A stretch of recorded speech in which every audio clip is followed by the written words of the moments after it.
Made on Zencaster. The following podcast is a Jill Devine Media production. That's when my perspective began to change. It took me living in 40 feet and nowhere to run, nowhere to hide, no office to go into, no door to close, doing our entire lives together for a whole year, again, with 3 kids under 5. That's when I began to realize how off I was, how my priorities were totally out of whack, how everything seemed more important than the most important thing, which was Rachel and the kids. I'm very open about how bad I was. One of my buddies read the book and he's like, bro, you really beat yourself up. I feel like someone needs to come in here and talk about you're not that bad, but I was that bad. This episode of 2 Kids and a Career is brought to you by Elemental Aesthetics. You can be guaranteed that your experience is going to be unique and customized to your specific needs. See how they can help you focus on natural beauty enhancements by visiting elementalaesthetics.com. Hi there and welcome to 2 Kids and a Career. I'm Jill Devine. As an entrepreneur, wife, and mama, the daily grind of trying to build a business while taking care of kids and trying to maintain a healthy connection with my hubby, it's a lot. With this podcast, you're going to hear candid conversations with other moms, parenting experts who can share their knowledge and insight, or you'll just hear me rambling to get it all out. There's going to be tears, there's going to be laughter, but most importantly, there will be support. Take a listen and connect with me so we can grow and learn from one another. This is 2 Kids and a Career. I am so super excited about this week's guest returning for a second time. I can't stop thinking about you, Brandon. I can't stop thinking about you. I can't stop thinking about your family. Welcoming back Brandon Janis to the podcast. How are you doing? Jill, I'm doing great. And it's an honor that you would welcome me back. Not everyone welcomes me back. So the fact that I've gotten 2 times to be with you is so sweet. And I appreciate you wanting to continue to allow us to share our story and the story of Rachel. So thank you for having me. Oh, I was just hopeful that you weren't too busy and that you would say, yes, I'll come back. Never and also, thanks. Or that my hysterical crying in our last episode it was so funny because I got some feedback from people that just absolutely loved that episode. And I had a friend of mine who she was just trying to poke fun at me, but she's like, Jill, you got to get it together, girl. I said, no, I couldn't. There was no way. Let's kind of talk about that a little bit for the listener that has maybe not had a chance to listen to that episode. I will have it linked in the show notes. But the reason why I have you back is to talk about what has transpired in between the passing of Rachel and where we are now. But I do want to give I want to just give some honor to Rachel and talk a little bit about her. Can you I know it's hard to say briefly summarize, but talk a little bit about Rachel and what happened to her. Yeah. So first, Rachel was the best human being I've ever gotten to know in my entire life. And I fell in love with her and chased her for 10 years and eventually talked her into marrying me. And we were married for just under 10 years before cancer took her life. We have 3 precious children, Hadley, Cooper, and Macklin.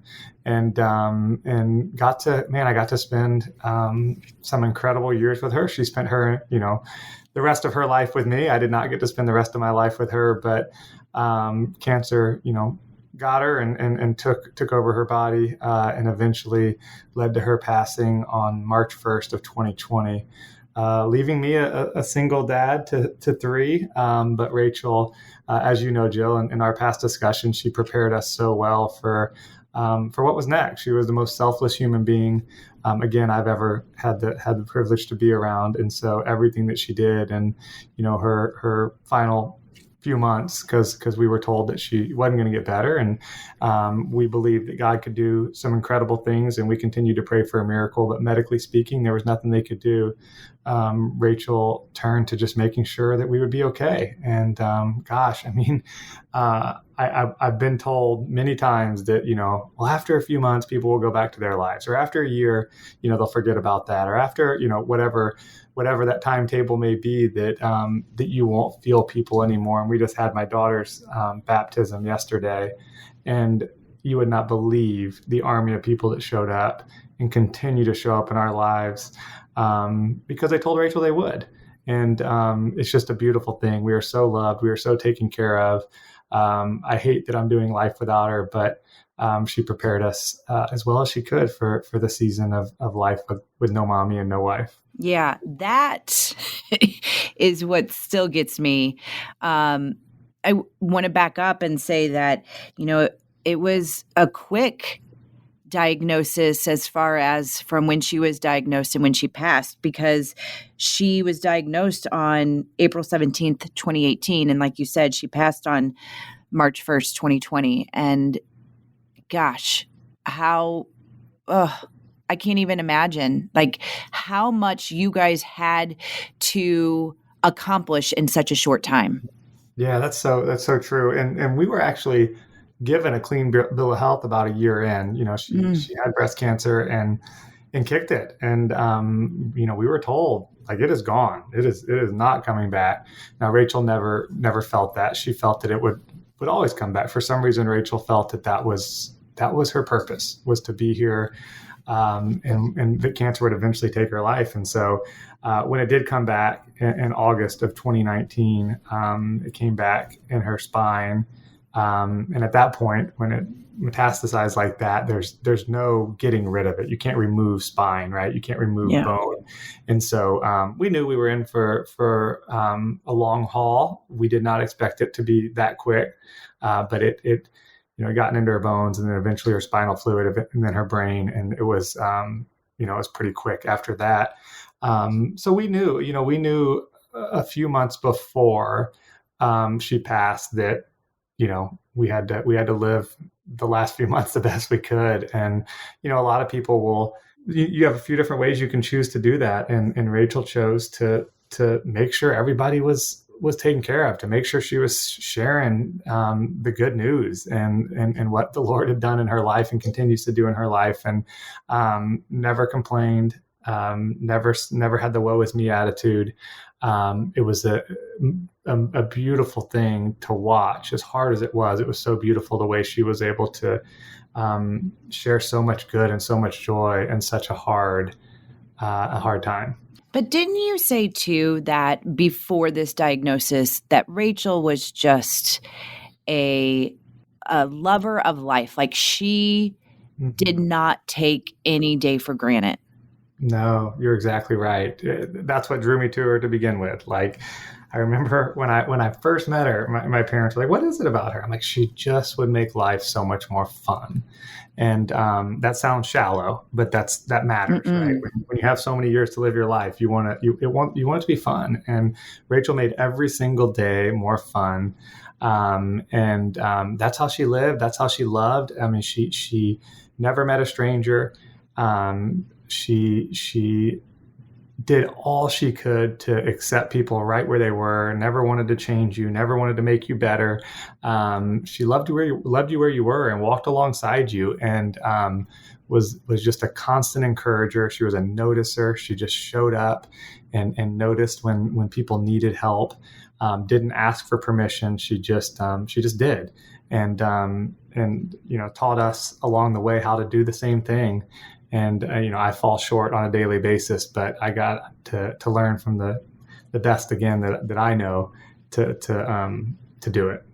And that's always like my biggest gripe about myself, like living each day to its fullest. And we're going to get into that because you have some tips and tricks now, but I want to go back to something that you were talking about with Rachel preparing all of you. So before this interview, I was talking to some coworkers about who I was interviewing and our first interview and some of the things that you had told me. And as I was telling them, their eyes were welling up, and I said, that's exactly what happened to me. And one of the examples that I'll give is that and we didn't specifically talk about this on the last episode, but you did this on social media, and you said that one of the things that you and Rachel talked about, you said schedule a date night with your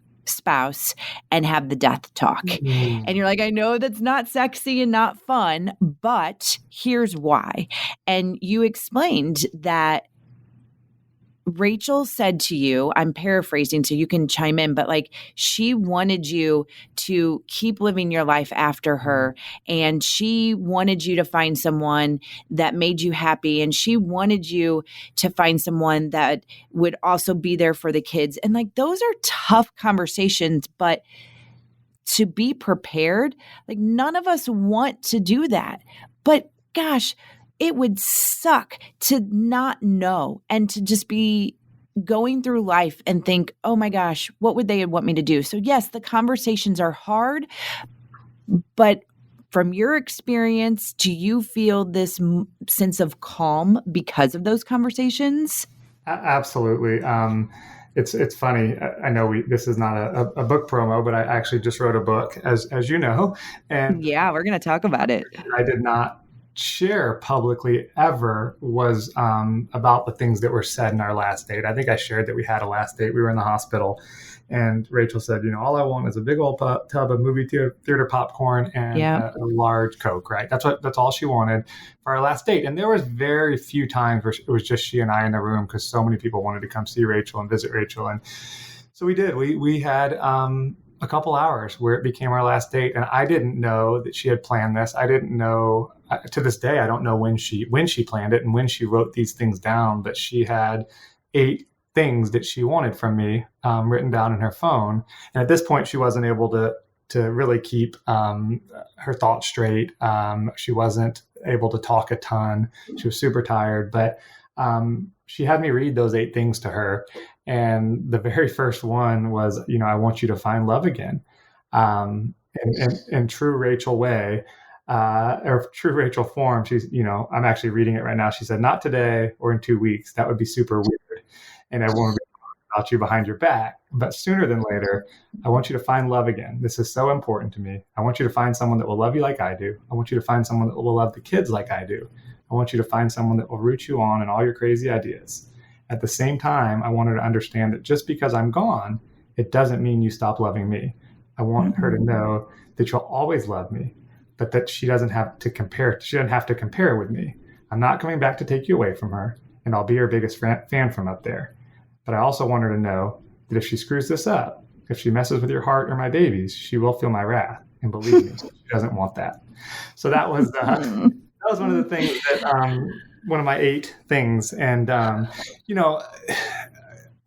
obviously, Jill would have eventually moved on, permission or not, because life is short, and I have so many years left to live, and I want a partner. I want to do life with somebody, but giving your person that freedom, and then making it known to all the other people too, the people that are in our village, in our tribe, knowing that, man, that's really what Rachel wanted, right? It made those times easier when I do date or when I do find someone that it's honoring Rachel as much as it is, myself and the kids. And so very important conversation. It's I don't know, Jill, that I would have been in that state to say that at that point. Right. Again, it shows a lot more about her as a person. I know a lot of people would have a hard time having that conversation, but man, if you really love your person, I can't imagine you wanting them to be lonely and single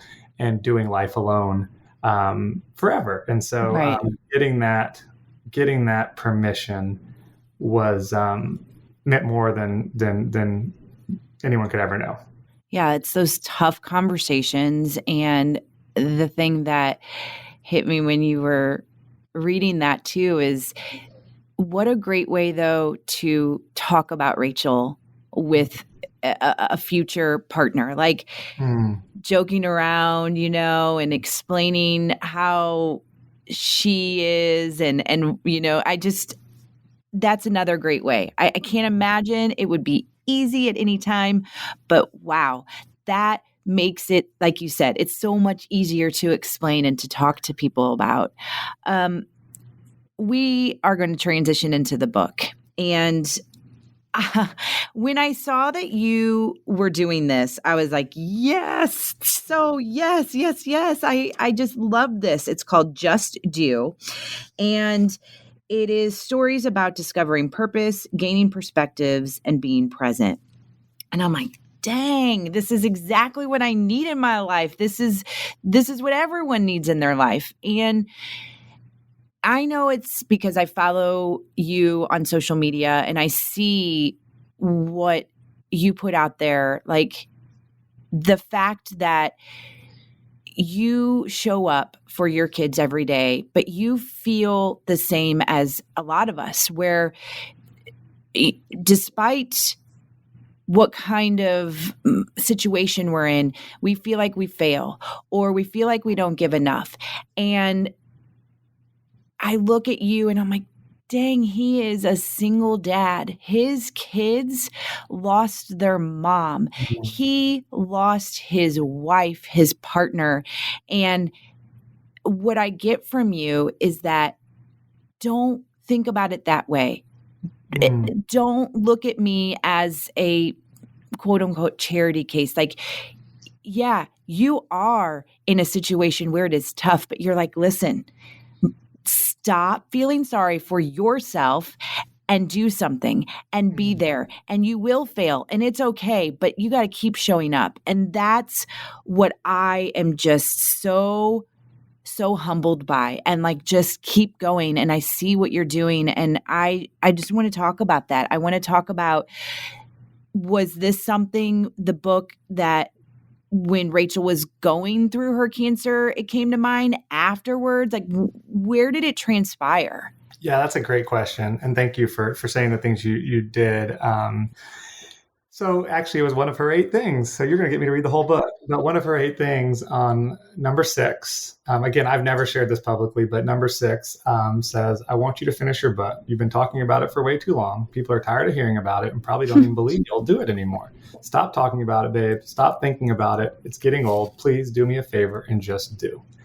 And so I had been, I don't know if we talked about this, but I had been a very absent spouse and father for the first 5 years of my kid's life. I was on the road a lot, speaking and doing different events, and thought I was doing what I was supposed to do by being a provider. I thought that's what my role was. And that's not what Rachel wanted. And she wanted someone to do life with and parent with and have a spouse with her. And so she came up with this bright idea to move into a motorhome together and travel with me everywhere I went, which I thought was an asinine idea at the time. With 3 kids under 5 years old. But she wasn't going to take no for an answer. Honestly, I wrote about it, but I remember the call. Like, she's like, we're going to come with you. I'm like, you mean like everywhere? And she's like, yeah, I mean like everywhere.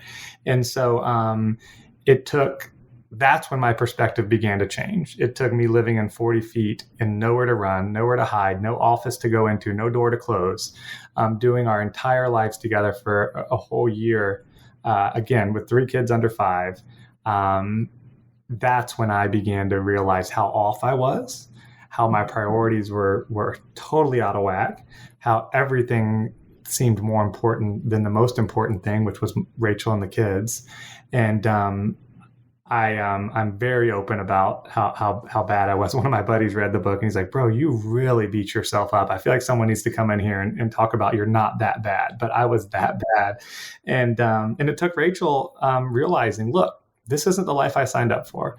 We're going to come do it with you. And so that's when I started to write, Jill. I started to write little lessons that I learned from the road that year by simply listening, by watching my children, by listening to some of the things Rachel would say and the way she'd communicate. And it was just a beautiful year. I wish I could. I wish I could. I would do it again right now if I could. But that year was by far the best year of our lives. It was right before Rachel got diagnosed, so we had no idea this was going to happen. If you think God didn't have something to do with that, you're crazy. This was all, part of His perfect plan, and it made me a better husband. It made me a better dad. It made me a better friend. It made me a better coworker. It just made me better because my priorities completely flipped. And I began to keep the main people in the story. And so I wrote a bunch from the road that year. I had planned on putting this book out just about that year. And then Rachel got sick. And so I stopped, that process, and began to write through her, our journey, our cancer journey, as you could see if you follow me. And then the question was, how do I tie these things together? Because I can't put a book out about the RV years without where we are today. I just couldn't figure out how to do that. It seemed disingenuous. And then I didn't want to put a book out about just the sick journey, because I think there's so much joy that would have been missed out. And I wanted to tie them together. So we talked offline, but I met with Bob Goff, who some people may know. I went to a writer's retreat with him, and he kind of helped me put it together. He said, man, it just makes sense, and this is how we're going to do it. And so that was kind of an aha moment around a campfire with Bob, helping me put a beginning, middle, and end on this thing. And so that's what I did. I met with a buddy, and we decided we were going to do it, because I don't like logistics. I don't like a lot of the stuff that comes into getting a book done. There's a lot. Like the admin stuff. Yeah, there's so many things. And he said, here's what I'm going to do. I'm going to do all the stuff you don't want to do. I just want you to write. And we're going to hit a Christmas deadline so people can have it by Christmas. So we have 45 days. We got to go get it done. And so for 45 days, minus the weekends, from 7 a.m. when the kids got on the bus to 2:52 when they get off the bus, I wrote. And it was the most enjoyable 45 days. I had so much fun. And I remember getting to that last chapter.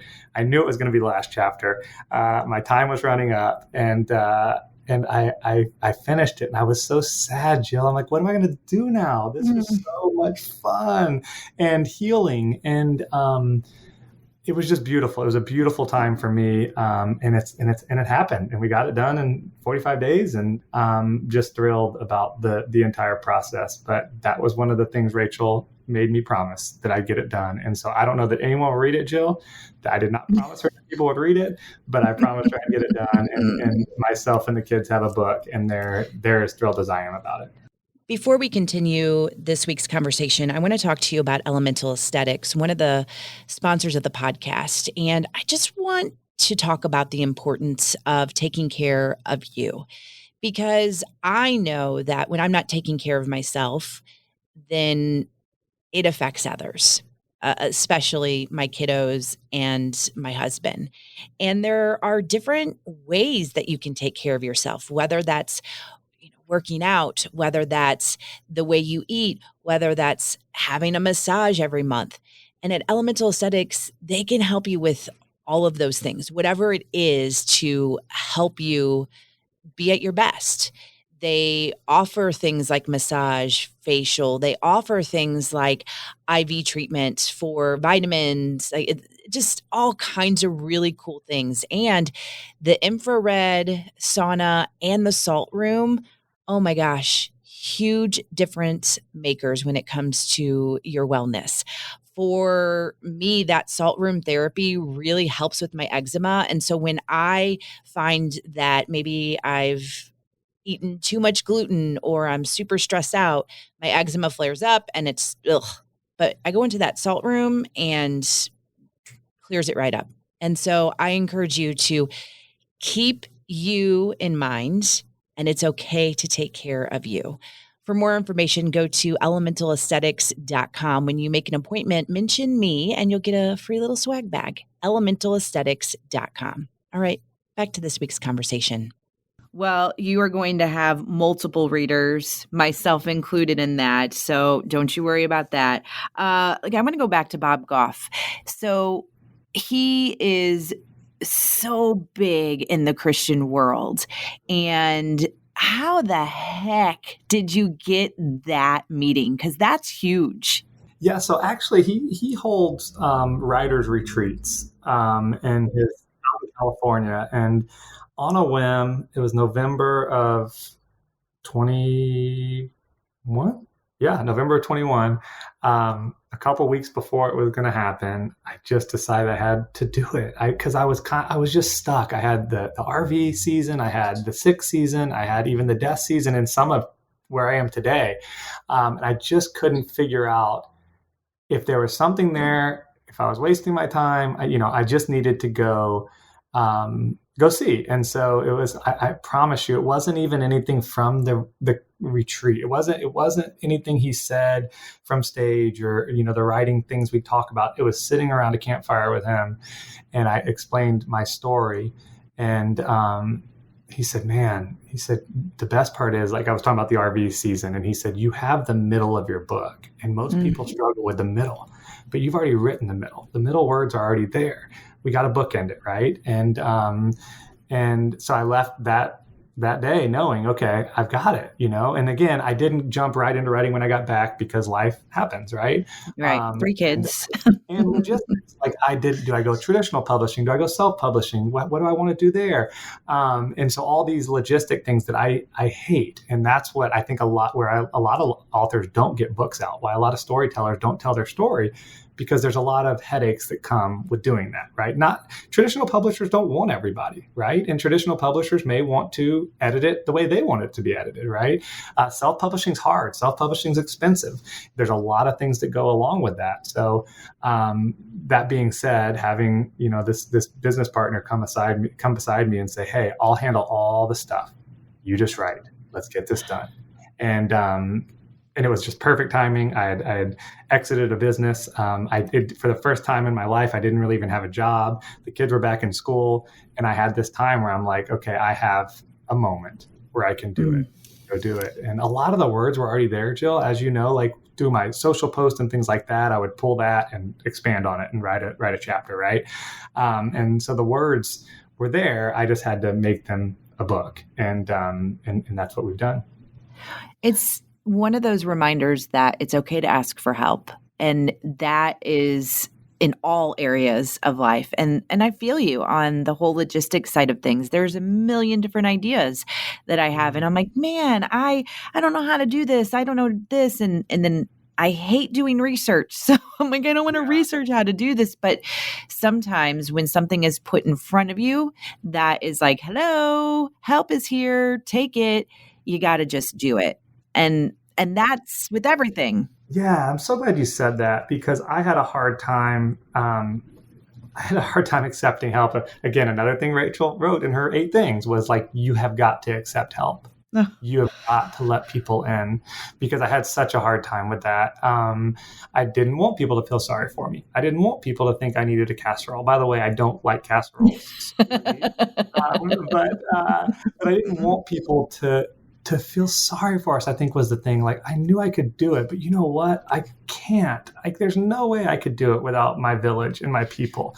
And I'm just so grateful, again, that they continue to show up. But it took a lot.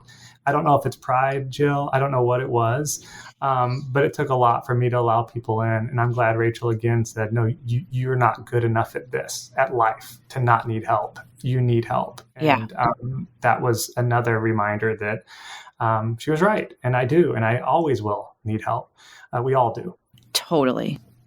Always. When you said the thing about being in the RV, and if you didn't think that was a God thing, then well, like I wanted to yell that out when you were talking. I was like, oh my gosh, God, what, you know exactly what you're doing. I'm trying to channel the joy that you have for life and your kids and what you are doing now. And I'm bringing that up because I do want to kind of laugh a little bit, because when I saw this, I immediately thought of my husband. So here's what's so fun about your book. With Just Do, you are telling these stories that relate so well.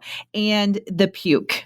Oh my gosh. Let me just, I'm going to read this part. You say, if I see puke or even hear puke, I puke. No question about it. And there is simply no way to avoid it. I wish I wasn't like this. I hate that puke is my biggest fear in life.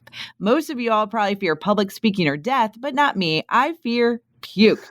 This causes a huge problem when the kids are sick because I care about them so much and I'm willing to do whatever it takes to care for them until puke happens. And then you say, man, I'm glad God made mommies, not just for times of puke, but in all the other times too. That being said, when puke happens, I do find myself being extra thankful to the big guy for making mommies the way he did. I laugh because I remember one time our oldest, at one point, I don't know, she's maybe a 2 or so.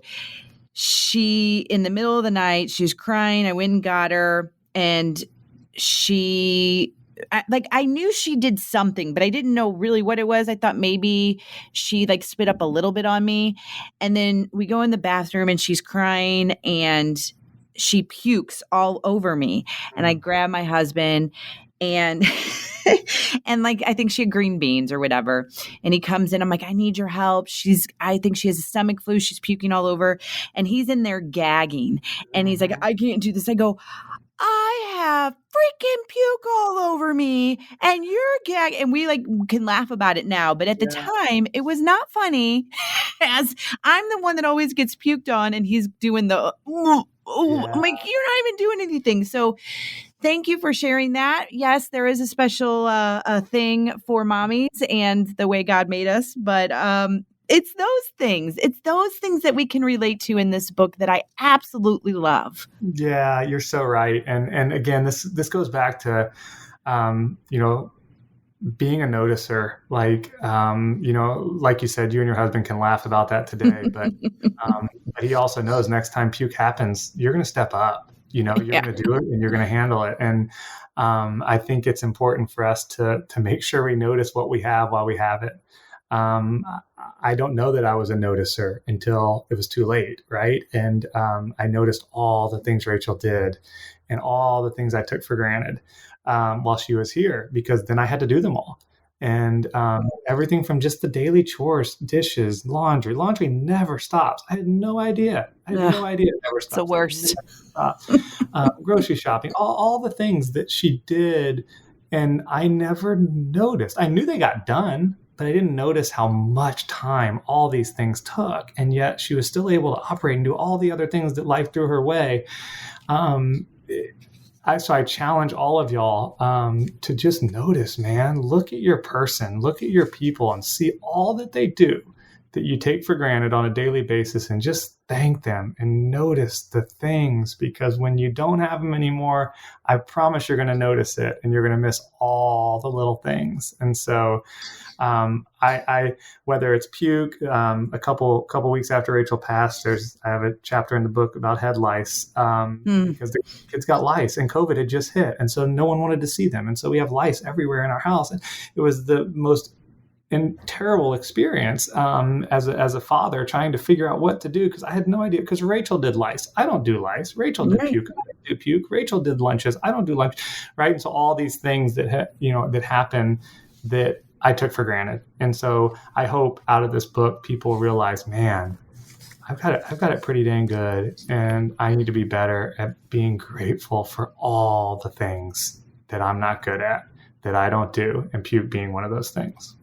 And the thing is, I want to go to grace, because I think sometimes for me, and this is just my personality, is I listen to you and I read this book and I'm like, I've got to change everything about me, and I've got to read all these self-help books, and I have to journal, and I have to do that, and I have to spend more time with my Bible. And what I'm learning is it doesn't have to be all or nothing. Like, start giving yourself grace for the things that, you do accomplish, or maybe you didn't do this one thing, but like you said, you noticed. And in that particular chapter that I just read from with the puke, here's what you do at the end of the chapters. You do the Just Do challenge, which we all need this.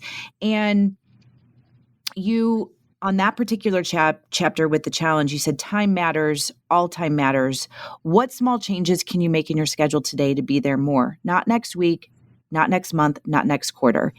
Today, I don't know about you, but I've been guilty of playing busy more than my fair share of times. And I wanted to stop there because I just was reading a devotional about being busy and being hurried.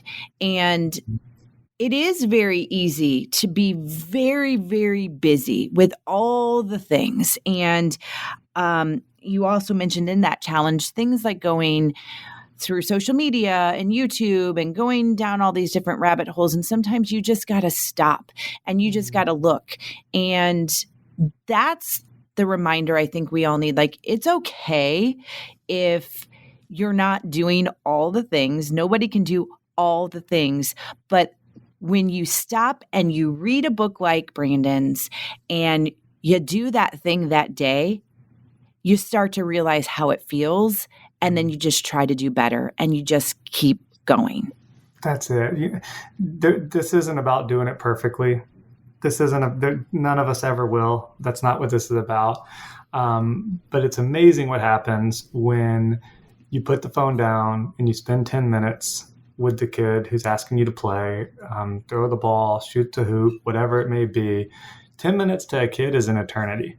Yeah. The call can wait, the webinar can wait, the podcast can wait. Like, life has to happen. You have to get your work done. I totally understand that. But I'll never regret putting it down, listening to them. One of the things that Rachel always said was listen with your whole face, not the top of your head, right? When you're scrolling through your phone, listen with your whole face. Yeah. So when your kids are talking to you, or your spouse is talking to you, or your coworker is talking to you, listen to them with your whole face. There's a big difference than not, right? Just looking down at your phone or your computer, whatever it may be, and them seeing the top of your head. And so I've kind of put that practice into place that when I'm talking to anyone, my phone is down because it's so easy to kind of listen and kind of be there.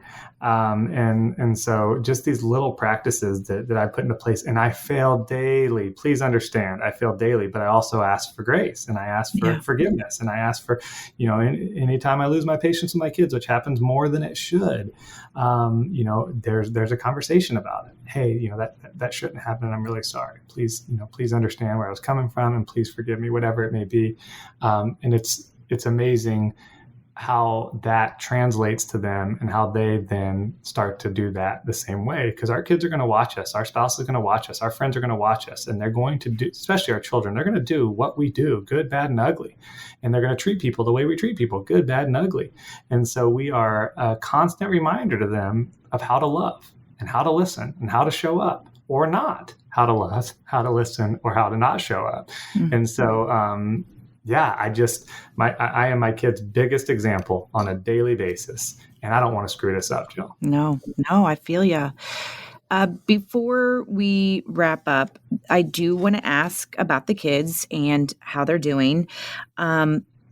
It's got to be tough. I know that especially on Macklin, you talked about how his relationship with Rachel, not that there's a difference between his sisters, but you described it that, he was kind of like her bed buddy when she was sick. And so can you talk to me about each of the kids and how they're doing and anything you want? Tell me about them. I feel like I know them. I want to know them a little bit more. Yeah. Gosh, they're so cool. They're so much fun. We hear it all the time. Kids are resilient, but until you're around my kids, you don't realize how resilient they actually are.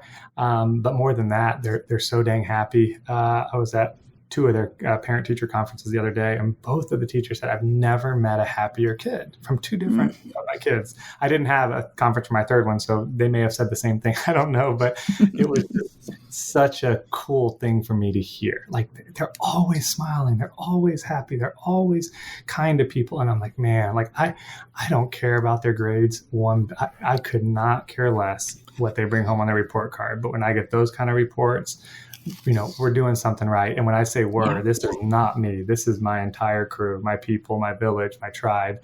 Rachel, what she instilled in them. Macklin was mama's boy. All Macklin knew for most of his life was Rachel being sick. And so a lot of that meant time on the bathroom floor, feeding her ice chips or whatever it may have been. And he just knew what she needed. And for a 4-year-old boy to show up for his mommy that way, gosh, man, I want to love more like Macklin does. It was just awesome. And so he's, we're next year, I guess 2 years from now, he'll have lived more life without his mommy than he did with his mommy. Mm-hmm. We talk about Rachel daily, all the time. It's constant. And a lot of it is my failures because mommy cooked better than you, or mommy did this better than you. mommy did, and it's like I'm reminded daily, trust me. But man, he's just such a good, happy, stable, funny boy. And Grace. I mean, it has nothing to do with me. It's God is so good and continues to mold that boy into something so special. Then Cooper, my middle girl, she's my beautiful mess. She says what's on her mind all the time, lets you know, and is very open about it. She is her mommy. She's feisty and funny and dances through life like you wouldn't believe. She got baptized yesterday, which was just a beautiful moment for all of us in true Cooper form. I think I wrote about it, but we were in the Wendy's drive-thru and she said, "Daddy, I want a cheeseburger and I want to be baptized." That's how she told me. And so she says what's on her mind, and that's what was on her mind then. So we got to talk about that and just the way people showed up yesterday for her and her moment, just declaring to the world that, look, I love Jesus. I'm a sinner. I need help. Help me walk through this with, walk through this journey. And it was just a beautiful moment. And so I know Rachel was super proud of her Coop yesterday and every day. And then Hadley, Hadley's my oldest, and she felt like she had to grow up real fast. She felt like she had to be mommy. She felt like she had to take care of daddy. And she's done such a good job with it. But I have to remind her all the time that I need her to be a kid. You don't get to be a kid that long. I appreciate her. She's a rule follower. She's responsible.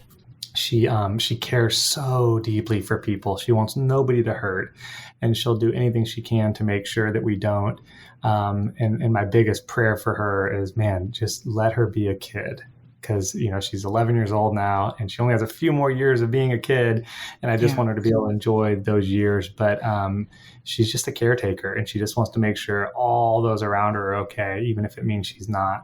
And so just three very different personalities, all with the best qualities their mommy had.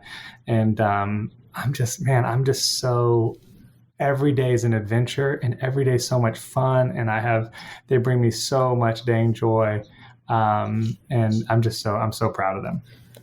I mean, I held it together for quite a long time. And then you describing those kids,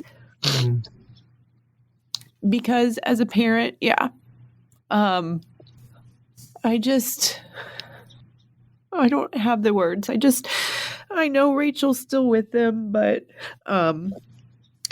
it's the kids. And so I will pray for them and continue to. And it's just, I think I said this to you in our last episode, that I wish I could have met Rachel. And I think you've even said that, like so many people have said that to you. But I feel the way that you talk about her. I feel her. And I remember you telling me that, love like Rachel, that's what you would say. And I would write that down everywhere. And boy, I don't know her at all, but I feel like I know her a lot. And that's what's really cool. And I am so appreciative of you sharing her story and the kid's story and your story and being vulnerable. And I would love to tell people to go get Just Do by Brandon Janis. You can get it at Amazon, and you have your own personal website. Where else can people go get it? Yeah, it's at brandonjanis.com. And Jill, thank you for saying that. That's the reason the book was written. Like this is the story of us, but it's the story of Rachel and the way she lived and loved and taught. And so the last section of the book, I call it the 39, which was the last 39 nights we spent in the hospital. And I invite you into being there and seeing those conversations, like you're sitting at the edge of the bed, like I was, and getting to learn from her and in those final days. And I hope it does her justice. That's the reason it was done. And I hope it causes us to do. And that's something Rachel always said, it's just stop thinking about it. Sometimes stop praying about it. Just go do it. Just go do it. And, show up for people. There's no, with looking for nothing in return, I think is the important thing. You're not doing it because for your intentions. You're doing it for that person. You're doing it for someone else. And sometimes you're not going to get the thank you think you need, or sometimes you're not going to get the hug because they're not able to get out of bed, or sometimes you're not going to get what you wanted out of it. But the thing is, you did, and never in your life will you regret showing up and doing. And so that's how she lived her whole life. And I hope this book causes us to do a little bit more of that. It is definitely a perspective that everyone needs to witness. And I am just so thankful for you, Brandon. I am going to keep inviting you back, and maybe there's going to be a sequel, Just Do Too. Who knows? Yes, I would love to come back. I appreciate you. Anytime anyone will share more of Rachel's story, I'm going to say yes. And so thank you for allowing me to talk about her. It's my favorite thing to talk about, that and being a dad to those 3 little ones. And so I appreciate you, and can't wait to do this again sometime. And as we wrap up this week's conversation, a reminder to take care of you. It is so important. And one way you can do that, monthly memberships at Elemental Aesthetics. See, with the monthly memberships, they offer you a discount that you wouldn't normally get if you just made appointments here and there. But it's also a great reminder to get in every month to take care of you. The membership options, there's all kinds of different services available. It just kind of depends on what you're looking for. If you go to elementalaesthetics.com, you can see what's available. But remember, I want you to take care of you. I want you to put yourself first as much as possible this year. Elementalaesthetics.com, or you can call or text 314-279-6069. Make sure you mention my name. You're going to get a little swag bag just for doing that. And it's again at elementalaesthetics.com to learn more about their memberships. And I would like to invite you to check out jilldevine.com. That's where you will find every single episode of the podcast, and you will find some awesome blogs with some great content, whether it's recipes or travel hacks or just things to just unwind. You will find it at jilldevine.com, as well as all my social media handles, so you know how to connect with me there. And as always, you know what I'm going to say. Thank you for your support of 2 Kids and a Career.